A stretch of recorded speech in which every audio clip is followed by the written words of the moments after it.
get into the rape culture in South Africa, because a lot of people say that, like you say, it's a culture, it's entrenched, and a lot of times some men call into radio stations and they say, but yeah, what about the women who falsely accuse guys of rape and stuff? So I mean, I don't know. Talk to us about your opinion on that, with reference to what happened at Rhodes, because I think the woman there went to management, and management was like, okay, look, we'll see what we can do about it. Yeah.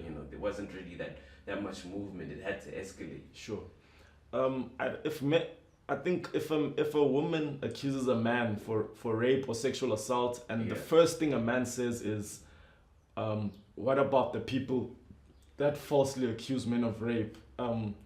I think that is a rape apologist, because you can't. It has nothing to do with what the woman is saying for you to say that. It's almost like not all men. You're basically protecting yourself, and you're protecting patriarchy by saying, but what about falsely accused? You know what I'm saying? Because you don't even consider the fact that she was actually raped or sexually assaulted. You automatically just go into defense mode. Yeah. And say, but not all men, but and it's almost like you are protecting that man, you know what I'm saying?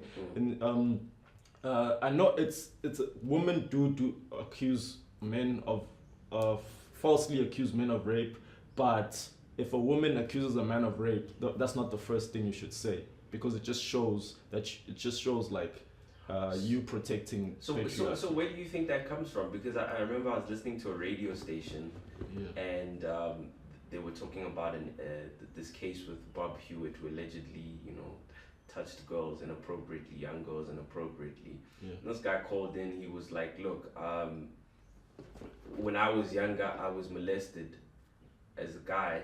I've never told anyone that, but when I heard the story, my first instinct was they're probably lying. Even though I've been in that situation, my first thing was they're lying. So what do you think it's caused by? What I mean, you've got someone who was actually molested, a guy who was actually molested, and he kind of looks at other people who say like, yo, I was molested, like you're lying. So what do you think that's actually caused by? The rape apologists and stuff like that. It's a good thing you brought it up, but what do you think it's caused by, man? I don't know why. Wait, are you asking why men are rape apologists to rape? I think, and why there is that perception, because I think some women also do that. Some women also say, but what was she doing there? I think it's this idea of how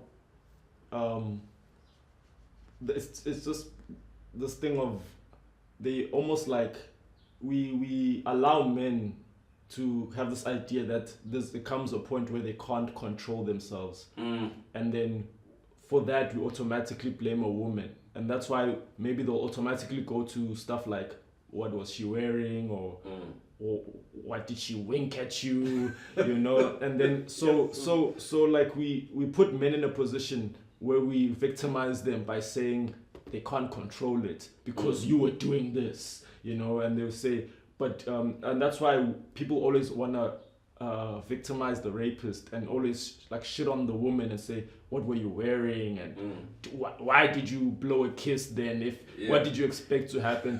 and that's so problematic.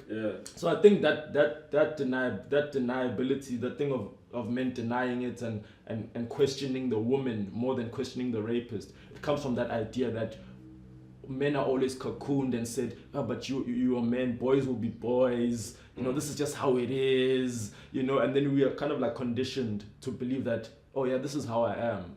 If you don't want me to be like this, then stop doing that, and otherwise you might just get raped, So, and that's why there are so many rape apologists. It's because of what they were taught, you know what I'm saying, and that is dangerous, because then you're gonna blame women for something that you did to them because of something that they wore, as if that them wearing that was them inviting you, like you're kind of like taking a lot of power away from women, because if somebody just says no, that's enough for you to be like, okay, I shouldn't be trying anything. But you have this entitlement over a woman, where you're saying no, but you're wearing a short skirt. You're trying to fuck with me.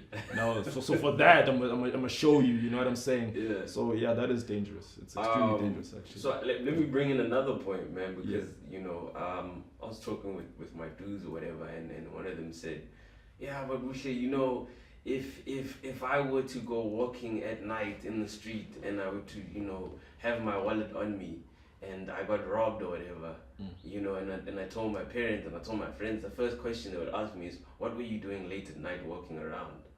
But when we ask those questions of a girl who's at a party getting drunk, we're told, no, we're rape apologists. So, I mean, obviously you've touched on it a little bit, but is there logic in what people say, or is there no logic in it? No, there's no logic at all.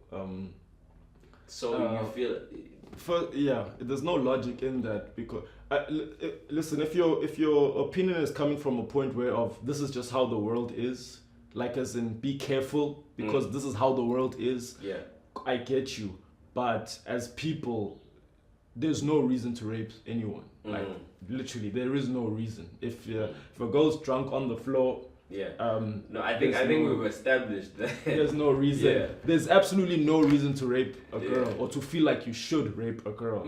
But if you were explaining that to me as a person referring to how the world is, then maybe we could have that argument where you say, listen, no one should rape, but there are dudes out there who are messed up, and just be careful, such and such, and then you kind of like explain like the necessary precautions to take. But we should not blame a girl for being raped ever. You know what I mean? But we can explain that as much as I hate rapists and I hate people that rape, and people that rape must be punished and women must be protected from rape, it's okay to say, listen, but the world is messed up. This is how I think, and I want you to be protected. But there's some messed up dudes out there, and they will do this. So there's nothing wrong with saying be careful of such and such, but always keep in mind that never to blame a woman for being raped. Whether this woman is in a bikini getting sloshed, you can be like, it's dangerous, but it's never a reason for her to get raped. If she gets raped and she accuses someone of rape, you can never say, but you were sloshed and you're in a bikini. Don't ever find reasons to victimize a rapist. Must always punish the rapist. You can tell the girl like, yo man, let's be careful next time, or whatever the case is, but don't ever blame her for getting raped. You know what I mean?